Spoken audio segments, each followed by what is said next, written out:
Hello বন্ধুরা, welcome to my channel BCS study blogs by মানভস মম। আজ সকালে আমি প্রথমে ম্যাথ দিয়ে পড়া শুরু করেছিলাম, কিন্তু সেটা শ্যুট করতে পারিনি, এজন্য দুঃখিত। তো শুরুতেই আমি একটি রুটিন করে ফেলেছিলাম। তারপরে আমি আজ সকালে নাস্তা রেডি করলাম। তো নাস্তা রেডি করার পরে আমার দুপুরের জন্য রান্নাটা বসিয়ে দিলাম। যেহেতু আমি বাসায় আমার যেহেতু কোনো হেল্পিং হ্যান্ড নেই এবং আমি একাই আমার বেবি সহ আমরা তিনজন। তো আমরা সেভাবে আমি সকল কিছু একাই ম্যানেজ করতে হয়। তো আমি এবার রুটিনটা খুব সুন্দর করে রুটিনটা লিখে ফেললাম। সকালবেলা উঠে আমার প্রথম কাজ হলো রুটিন করে ফেলা।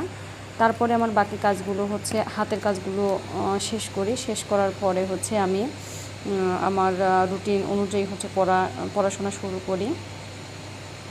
তো আমি রান্নাবান্না মোটামুটি শেষ করলাম। শেষ করার পরে আমি আমার পড়াশোনা স্টার্টিংয়ের জন্য যাব এরকম প্রস্তুতি নিয়েছি।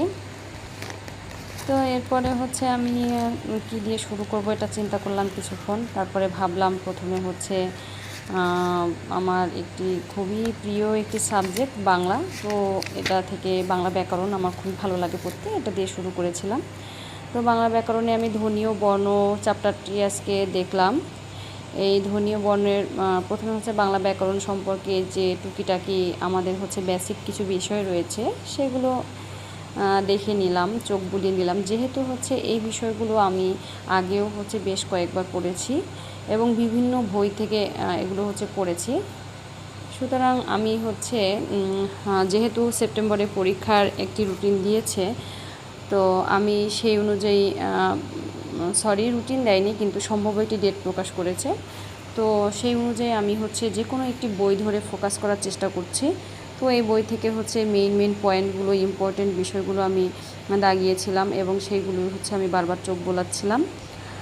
তো এই বাংলা পড়তেছি, ধ্বনি বর্ণ সম্পর্কে মোটামুটি টুকিটাকি যত যা জানার যেগুলো আমার সমস্যা রয়েছে সেগুলো আমি বারবার পড়তেছি এবং আমি বিভিন্ন ক্লাসিফিকেশনগুলো দেখছি। এরপরে আইডেন্টিফাই করছি।